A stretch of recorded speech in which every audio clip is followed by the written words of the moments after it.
Bob the Drag Queen. And I'm Monét Exchange, and this is Sibling Rivalry. Now, what are you eating, Monet? Like, how are you? Are you eating every episode? I can eat and talk. I've been a human for a very long time. I'm good at it. I know you can eat and talk. What are you eating right now? These are my favorite from back in the day. I was coming from the gas station. They had my favorite drumsticks. You are so ridiculous. I can't even deal with you right now. And so this is episode 2 of Sibling Rivalry with Monét Exchange and Bob the Drag Queen. Yeah! How are you, girl? I'm pretty good. I went to go see a play called Office Hour today, which is a play about school shootings or public shootings. It was anxiety inducing. It was like it was nervous. Girl, that is heavy. That's heavy subject matter, girl. For a Friday evening.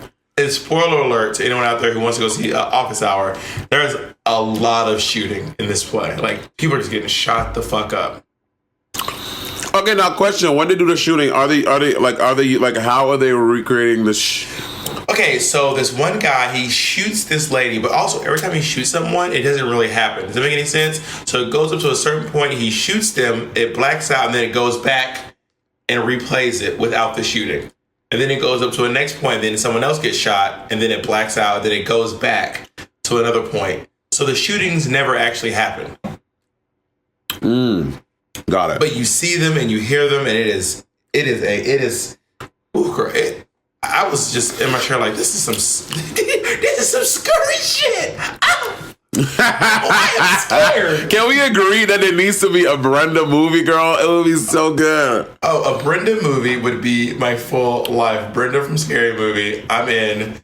Brenda for President 2020. Brenda and Oprah. What have you done? Oh, also, can we talk about how shady Yuha is? Why did Yuha choose to zoom in on a picture of your busting seams? She's such a nasty fuck. First of all, don't say my busting seams. It wasn't like busted open. No, girl, those seams were threadbare, honey. Well, you know, the cat suit was like made. It's like when you use vinyl, that fake latex, it needs to be like hugging your skin, girl. It needs to be a second skin. Well, girl, let's say it was a second skin. There was some stretch marks in that skin, honey. She was so shady. Of course, Yuha freeze frames it, and like that is so shady. She's such a nasty fucking queen. I can't stand her. Such a nasty woman. Is that what it is? Nasty woman, girl. Yeah, nasty woman, honey. Such a nasty. What have you done? Oh my god. Nothing crazy. I had lots of gigs, like normal gigs and shit like that. And, I did a Sirius XM radio spot talking about race in the drag and the drag community. Why so Sirius XM? I can't. That was funny. Fuck you. You are over there. You are like handing shit over. You are like having 9 conversations. What are you? You are a mess. Just plug in my phone so it won't die while we talk. Also, I want to point out that you need like a team to help you get your shit shut up. It is literally me in my apartment by myself, and I'm ready to go, and I'm always waiting for your ass to catch up. There is one person here. There's one person here. Jacob, come here so they can see who you are. I have one person here. My friend Jacob is here helping me. Set up. I'm by myself. I don't know if that's probably didn't look cute. All right, so, but you haven't done anything exciting this week? No, girl. I mean, I'm just like, girl. You know what the New York City rigmarole is, girl. From your gig to your bed, trying to edit a video. What are you doing now? I'm just making sure my phone doesn't die. That's all. There we go. Hold on. Oh my God. Hold on. Shut your country ass up.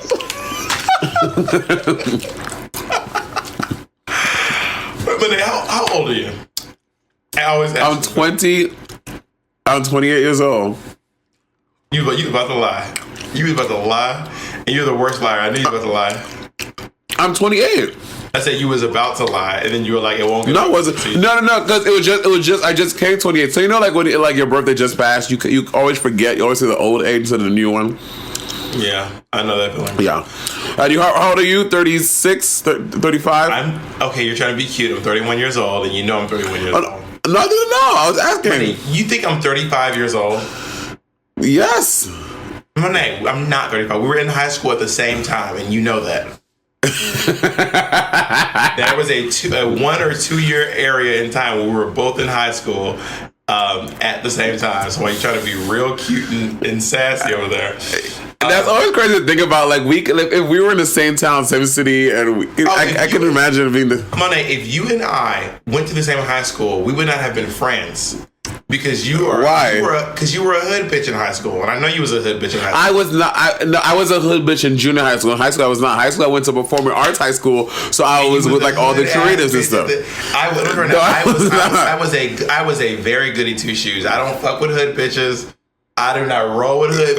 If you are, you talking about you say you jump people are getting jumped. I'm not about that life. That was in middle school. In middle school, I jumped. In middle school, I had been jumped. By the time from 6th grade to 8th grade, I had been jumped about 5 times, and I had jumped someone about like 3 times. That is ridiculous. First of all, I am a delicate, dainty whisper. I'm not about to jump nobody. I'm so demure. Look at me. Bitch. On top of that, I'm not okay. I was in a cab one time in New York City, and this cab driver cut my cab off. They were arguing, and then I said to my cab driver, I said, "Do not argue with her. Do not argue with her." And then that got that guy upset because I said her. And then he looked at me and said, "Do you want to fight?" And I said, "You mean like a fist fight?" And he was like, "Yeah, you want to fight?" I said, "Do I want to like get out of this car and like engage in like physical combat with you?" No,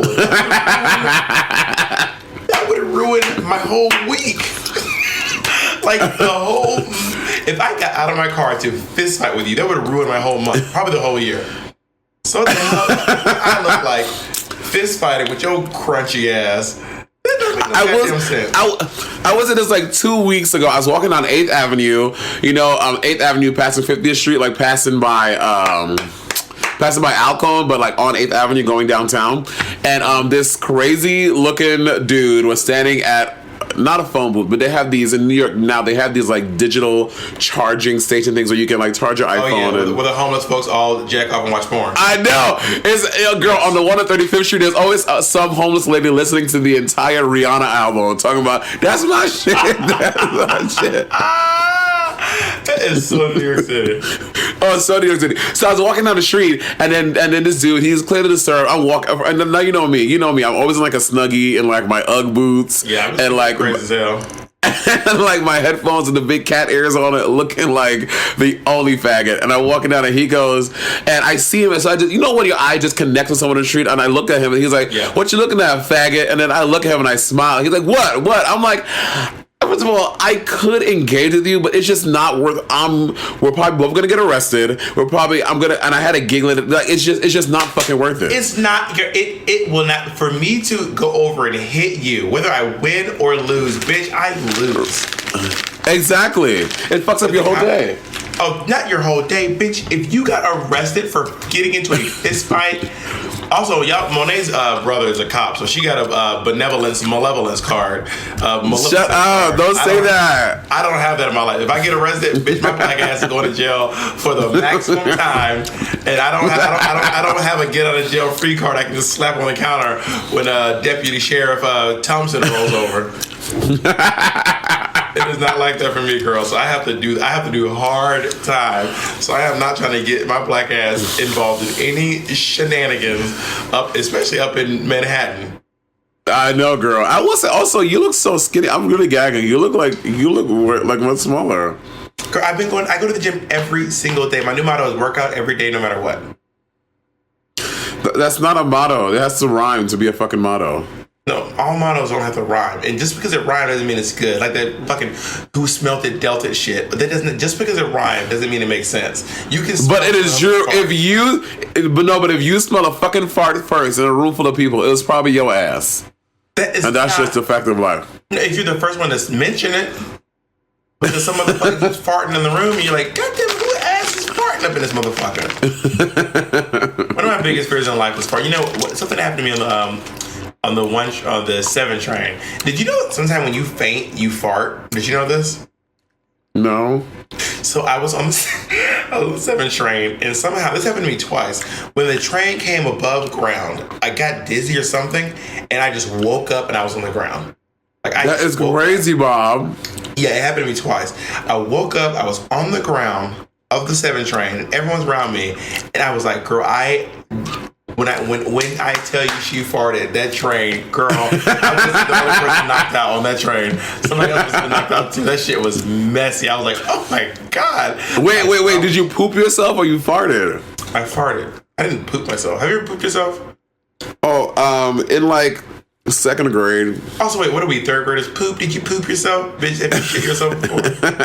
And when I was like in like 2nd grade, I pissed myself on stage once. I told you this story. It's my favorite story. Can you please tell me again?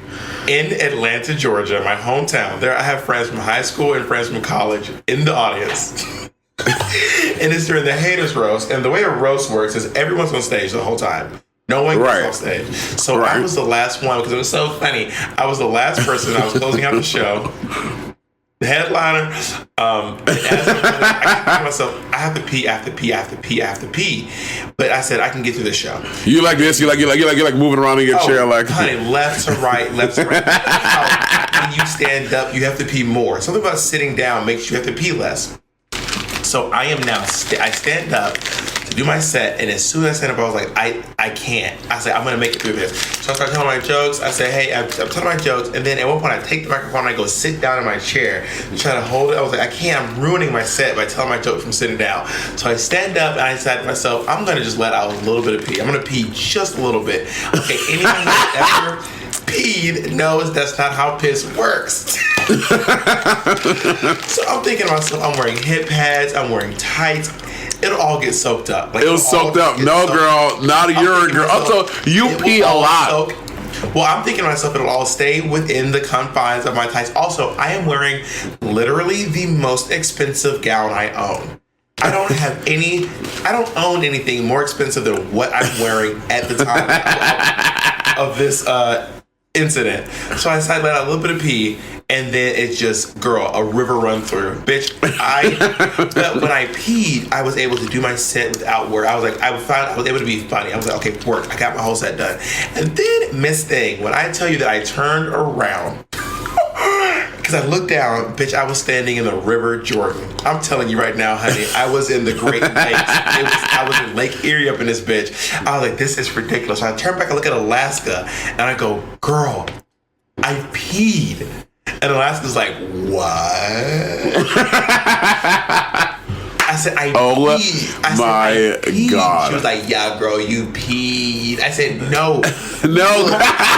She looks down, and she sees my puddle. She goes, oh my God. And then I turn around and look at Latrice, and I say, Latrice. And Latrice goes, yeah, I see it, girl. Because it's one thing question. Yeah, I see it, girl. That is a mess. Now I'm standing in the puddle. You can't see it from the front. Only people behind me can see the puddle. So I'm standing in the puddle, like I don't want to leave the puddle, but we're supposed to go sit back down. And then Ginger Minge's country ass is like, girl, what y'all talking about down there? Bob, why you standing there? And I'm like, no, girl, no. But what's everybody talking about?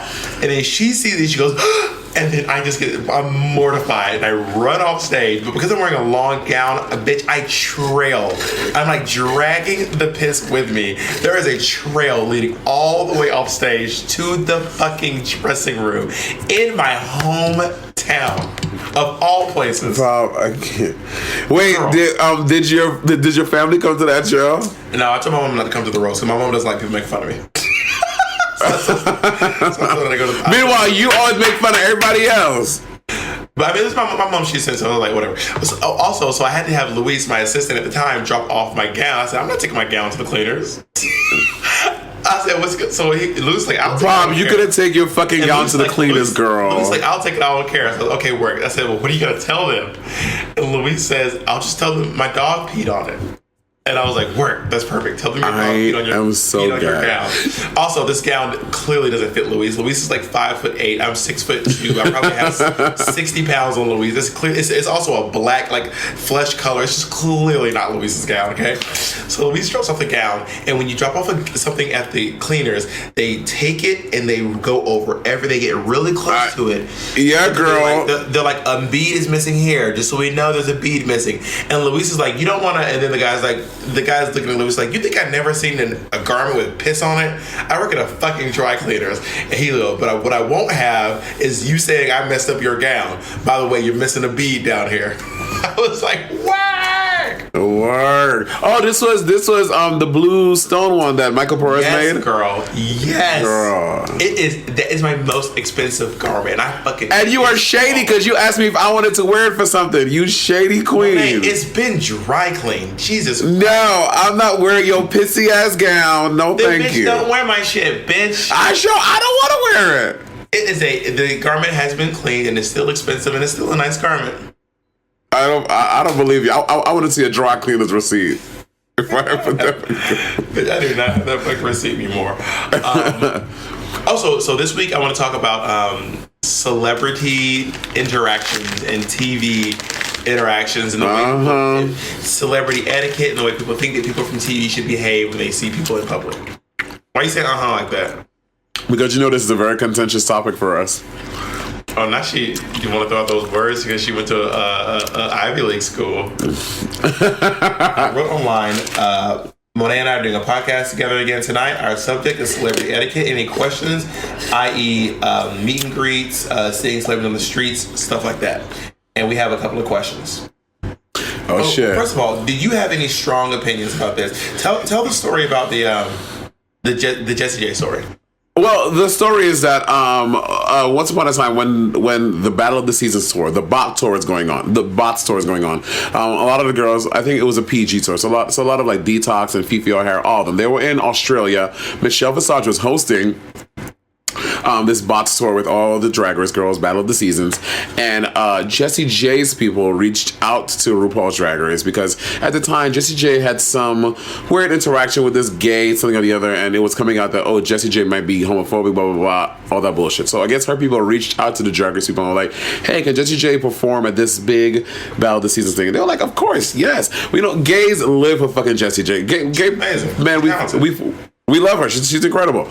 Gay men love talented ass bitches. So Jessie did it like, yeah, of course. And of course, Michelle's a huge fan. Detox, all the girls are big fans. So Jessie J came. And apparently when Jessie J got there, she asked to be there. Like when she came, she didn't really like extend herself to the Drag Race girls and Michelle Visage who were there. Like she was coming into their house, into their space after asking if she could perform there, and she wasn't really being overly warm or like job of if I come to your house, it is your job to make me feel comfortable, not my job to make myself comfortable in your own home. But you should still greet me and say hi when you come into my front door. No, bitch, you greet me. I'm at your house. If I walk up to your house, you gonna sit back and wait for me to say hey to you? No, you say hi, welcome to my home. My name is Monét Sex Change.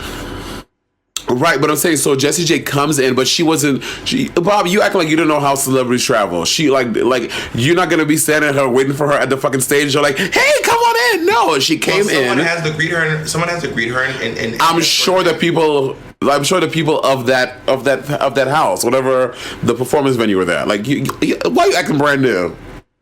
What I'm saying, but whenever I go to a thing, I just want to point out for the point, I'm not calling myself a celebrity. I'm not a celebrity. I'm a person who is known by a lot of people, but I don't honestly, well, that's one of the questions is, what do you consider a celebrity? We'll get to that in a second. But basically, the point is, Monét thinks that, and I don't want to misquote you. Monét thinks that no matter what the scenario is, no matter what you went through that day, you have to put on a face. Yes, because as a celebrity, when you signed the papers and you wanted to be an entertainer and you are offering yourself up to the world because of your talent, whatever your talent is, I'm not saying that you have to be like that. You have to shine my shoes and you have to be like, oh my God, thank you so much for being my fan. But you owe it to your fans to be to have a pleasant demeanor and disposition when they meet you. I think if your fans buy your album, you owe them your album. If someone buys your shirt, you owe them a shirt. If someone buys a ticket to your show, you owe them a good show. That is where the transaction ends. You're not buying a part of me. You're not buying me to kiki with you in the back room. You are buying my album. You get my album. That's the end. That's where the interaction ends. No, because Bob, as a celebrity does not begin and end when you are on and off the stage. It is a lifestyle. And when I am fanning and standing and investing in you, when I am buying all of your albums, when I am investing into who you are as a person, as a character, I'm not saying that you have to stop and take a picture with me. But so what did Jessie J do that was so wrong? All she did was show up, do her job, and leave. She wasn't mean to nobody. She wasn't nasty to nobody. She didn't say nothing nasty to nobody. Because I was telling you, they were saying that they were all backstage, and all the girls were backstage, and Jessie J was sitting like in a circle, and all of the people were surrounding her, and they were not allowing the Draggers girls to step on and be like, "Hey," not even like to anything. And I think that's rude. What if Jessie J had a rough day? Why she got to keep? That is not. No one said that she had to Kiku with Alaska, but Jessie. Wait, go what? Yeah, why did she have to rub elbows with Fifi O'Hara if she had a rough day? Because she asked to come here. They're not going to Jessie J's concert hall and be like, by the way, and also can I have this? She asked to come into that space. So if you had a rough day or a rough week or a rough month, but she's still asking to come into that space. So I feel when you ask to come into someone's space, then you owe them to be like, hey, thank you. Nothing for rejection. That's it.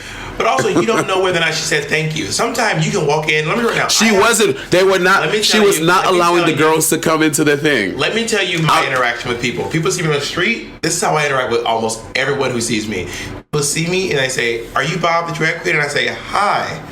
And sometimes they'll say, "Are you Bob?" And I'll say, "Yes, I am." And they'll say, "Can I get a picture?" And I say, "Sure." And then I get the picture.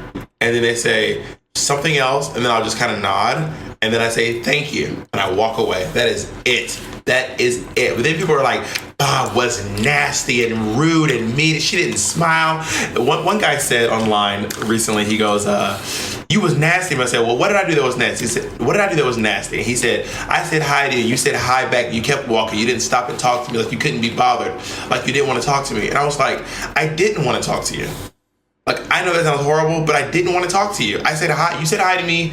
I said hi to you. And I kept walking. You didn't say hi. And I didn't say, your mom's a fat cunt. I said, hey.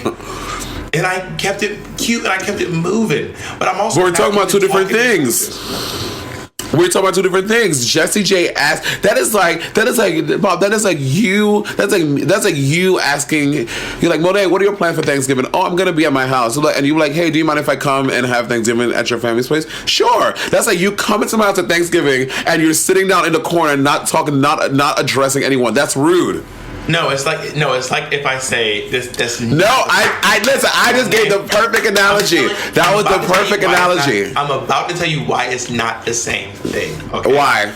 When you go into someone's house, it's not the same as going to a place to do a job. If I say if the plumber says, "Can I come to your house and fix on this?" He comes, he fixes it, he leaves. He don't have to say hey to me. He don't have to be my friend. You come, you do your job, and you go. It is work. It is not a social thing. It is work. Now, if she would have went on stage and not sang or been rude to audience members, that'd be one thing. But she went there, she sang, and she left. She did her job, and she fucking beat it. That's not rude. But Bob, it is still yes, because she asked to come into this. No. She asked to come into this bot space. They're being nice and courteous and allowing her to be there. The least that you can do is not have your people have a circle of like a shroud, a tent around you. What if like she no, you can't go. What if she don't want to talk to those hoes? Then don't ask to come and fucking perform at our venue. What? You know, great. wait. Or are you coming to talk to girls backstage? Okay, hold on, great one. So let's say when some raggedy ass bitch, some new queen asks like, hey Bob, can I come to Look Queen and perform and do a number? She comes to Look Queen, and then she's in our little tiny ass dressing room that nobody, you know how small that room is. She sits on that toilet and does not say a word to anyone else and does not acknowledge that we're there. Is that not rude? That's rude.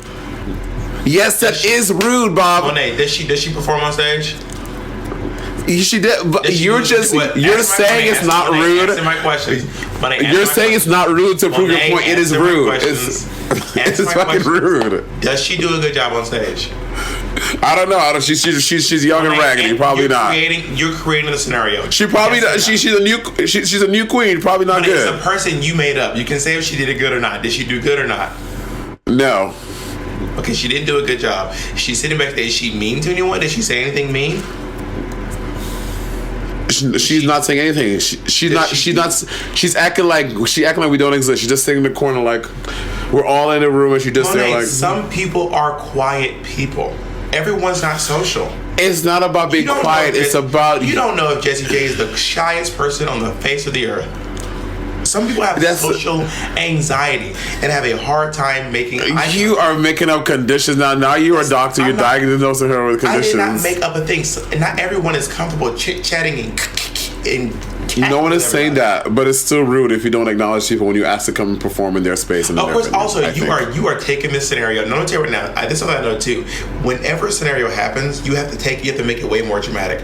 The idea that Jessie, I wasn't there. Maybe there's a realm where Jessie J walked in and literally didn't say a word to anyone. Realistically, what probably happened is she walked in and said hi, and then she went to her corner and she left and said thank you, and then walked out the door. Even if she did just that, people would still say she was nasty and rude. If she walked in and said hi, thank you for having me, she sits in the corner and then she leaves. Absolutely not. People would not say she's nasty and rude. People wouldn't say she's nasty and rude. She did that. Yes, they would. No, they wouldn't. Because I have been that person that had people say I was nasty and rude. Because I walk in, I would say, "Hey, everyone, thank you for having me." Then I sit down, do my thing, and I leave and say thank you. But I'm not trying to kiki with everyone in between. That's what it is. People will say. No, I don't think so. Monet, I'm not asking you, bitch. I'm fucking telling you. I'm telling you too. I have been in that scenario. Me too. But people think that because you didn't, kiki and shoot the shit with them, now you're nasty, rude, and a gutter bitch. Not a gutter bitch. We have to take a very short break. Damn. This shit's getting hot and heated. Okay, let's take a couple of questions. You ready? Yeah. What are you laughing at, bitch? Because he's so crunchy and old. I am okay. Monet loves to make fun of me for not I don't know, for not being able to do a lot of stuff or with computers. She always making fun of me for not knowing how to post on Instagram. Because you're an old lady, girl.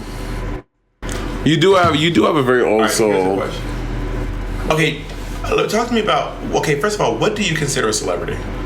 What is a celebrity? It's a gray area, right? Also, can you? I think that we should say the people's name, like Instagrams, or whatever it is. That makes it. Well, that I can't. This is the question from me. Oh, what makes us? What makes us? Comes from @Bob. This question comes from @ThatOneQueen. What is a celebrity? I think it's a. What do you consider a celebrity? I think a celebrity is someone who is a public figure, and and not necessarily television, but they are a public figure. They are a public figure who has a reach and who has amassed a fan base, big, small, medium, extra large, whatever it is. But I agree. A public figure who has a fan base. Yes, there's varying degrees of celebrity. I mean, you have celebrities like Beyonce. You have celebrities like Nene Leakes. You have celebrities like Alaska. You have celebrities like, celebrity can get pretty small to pretty big. There's local celebrities, international celebrities, all those fantasies. All right. Right. So now, have you noticed, because Drag Race has not aired yet, are you starting to feel more like a celebrity?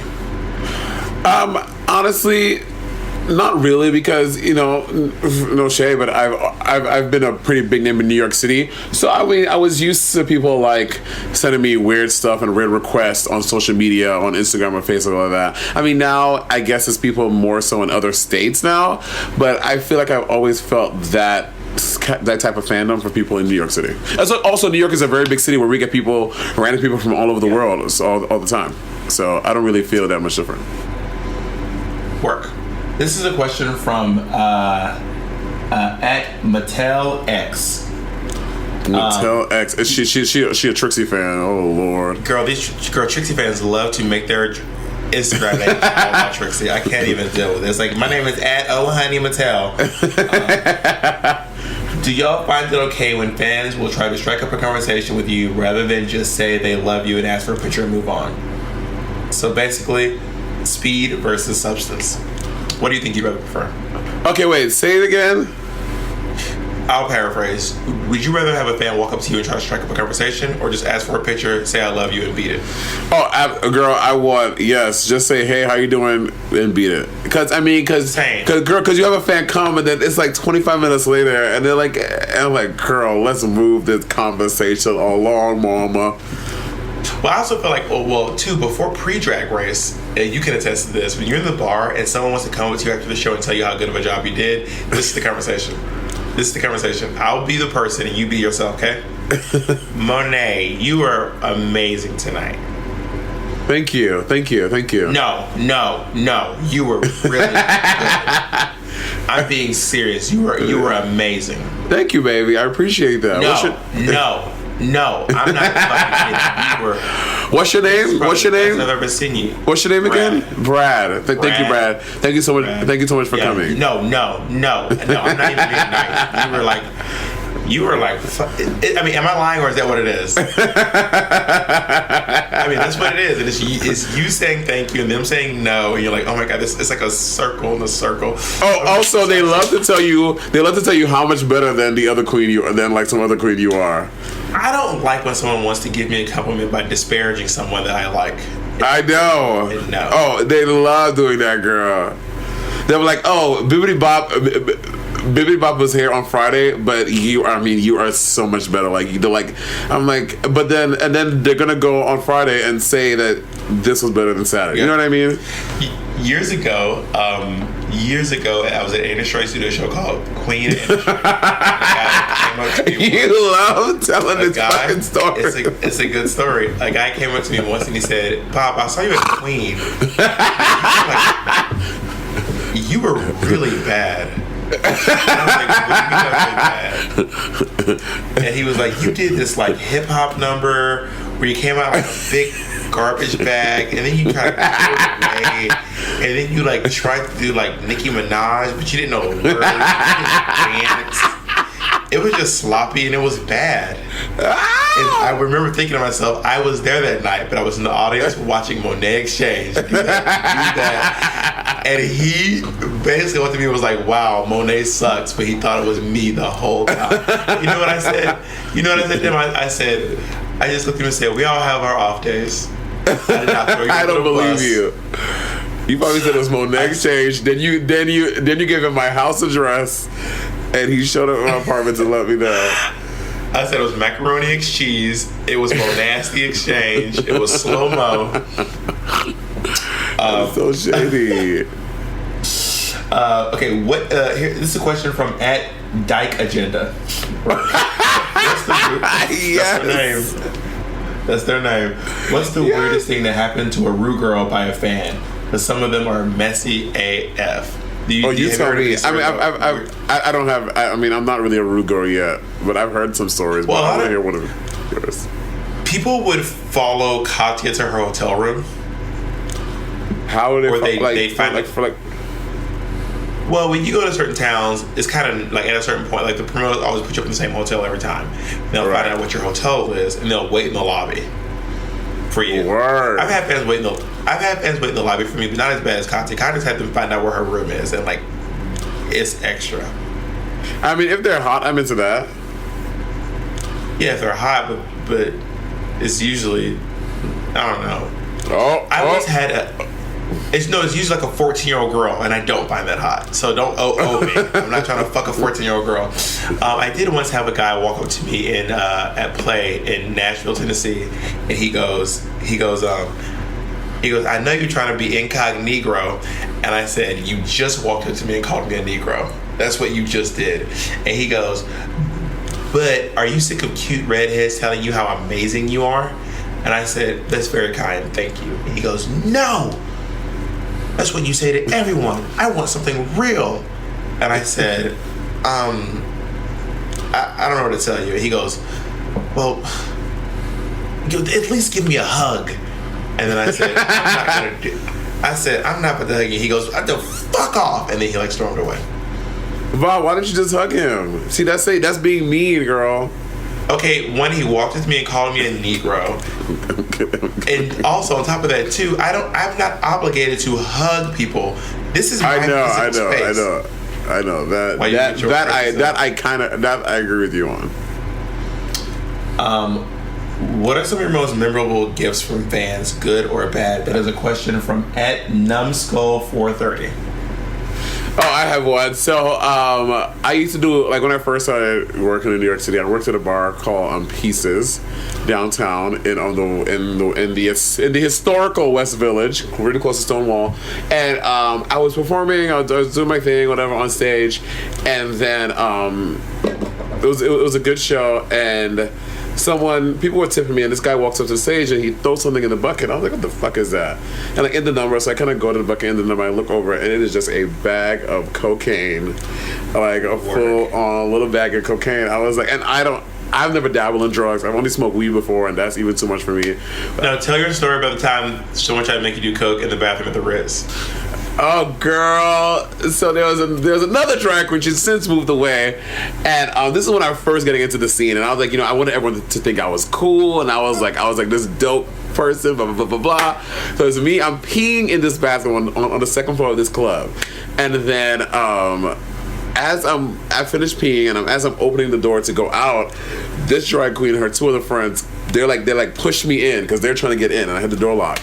So now it's all four of us in this bathroom, and then they locked the door, and they're like, "Girl, are you down?" I was like, "Down for what?" They pull out a bag of coke and a key, and they're all going around the circle doing a bump, and I'm like, "Here we are. I guess this is." Here I am. So they give me the key with the cocaine on it. I bring it to my nose, and instead of blowing, pulling in, I blow out, and the cocaine goes everywhere.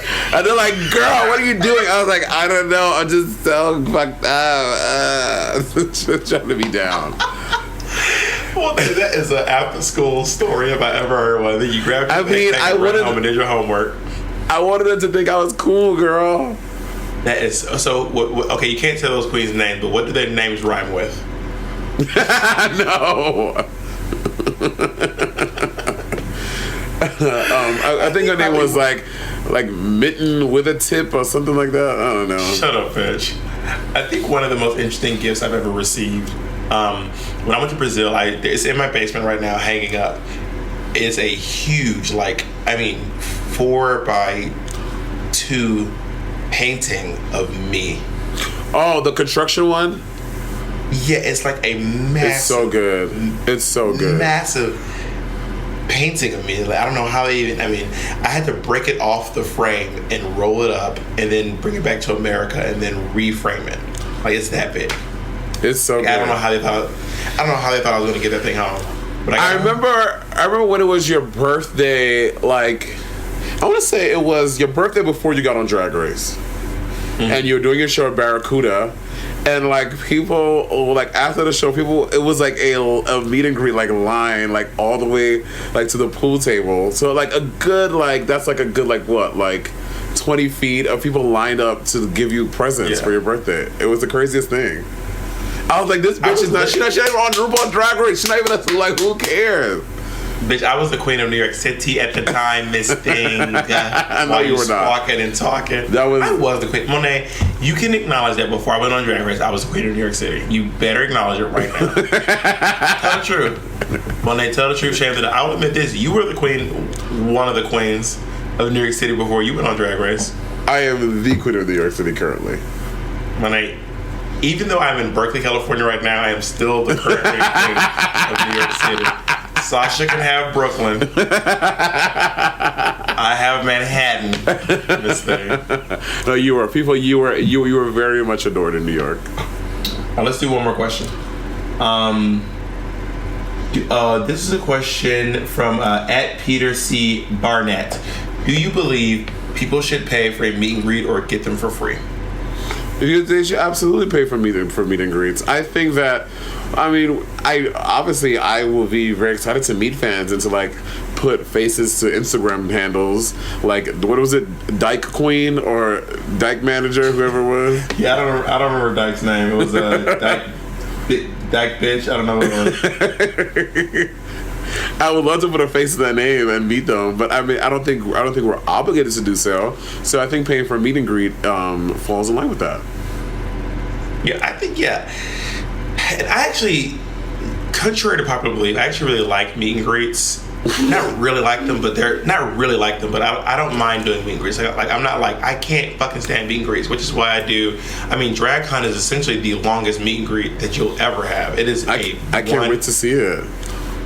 I love it. I actually love it. I love meeting the moms, the kids, the families, the people by themselves who just show up because they just fucking love drag. I actually really, really like it. But there are times when I am just feeling tired, and I am the queen of like, when I'm done, I'm done. When I'm done, I'm like, when I'm done, we're done. It's been real. It's been fun. It's been real fun. Oh, girl, it is my favorite moment are Bob meltdowns when you had just had it, you're over it, and girl, everyone better be weird, girl. Like when, 3 or 4 years ago, when we were doing the Slammies at Industry Bar, and you were tired because you had stayed up all night to work on the awards, and you had spray painted them, and you did all this work, and then when it was time to get ready to leave to get to the gig, you were over it. What you didn't point out was, one, I always get irritated when I have to put my hair on. Putting on hair is always irritating to me. So I'm trying to comb my hair back, and then I can't find the wig I want, and then I go to sit down, and fucking Taylor pulled the chair from underneath me while I was. That was a different night, Bob. No, this was the Slammies. I'm telling you, Taylor. No, because the Slammy night, Miss Cracker, Judy, and I were at your house. Taylor wasn't there. That was a separate night. Slammy night was when Judy was in the bathroom, Cracker was there, and you for the time I got to your apartment, because I had already painted, and the three of y'all were painting. I could tell you were perturbed and you were annoyed, and you were like going around doing your stuff, and then it got time to your hair, and I think the hair always. I think maybe you couldn't find the scrunchie or something. You were missing something. You couldn't find something. So and Bob was doing this like beautiful like updos and slick back with a big afro or a fall, whatever it was. You could not find what it was. And then somebody said something. You're like, fuck it. You're like, just fuck it. You pulled the wig off your head. You threw it on the floor. Then you reached onto your shelf and pulled one of your oldest, rattiest afros that was unbrushed, uncombed. You plopped it on your head. And you said, "Let's go." And we're all just sitting there like. I will admit, when I am at my wit's end, I'm like, when I'm done, I am done. I am done. Oh, it was a great night. Oh my God, you're so stupid. All right. Thank you everyone for listening to our ridiculous podcast. I think next week we should talk about race, Monét. Oh, I'm into it. Yeah, and I think that to make it even more colorful, we should get a white person and make them explain themselves for an hour. Some of my best friends are white. We can get our hands on a white person. They are plentiful. They are not hard to find. I'll tell you yes, that. Girl. Yes. All right, Monét. I love you very much. I love you too, Roberta. All right. Bye, everyone. Peace. Bye.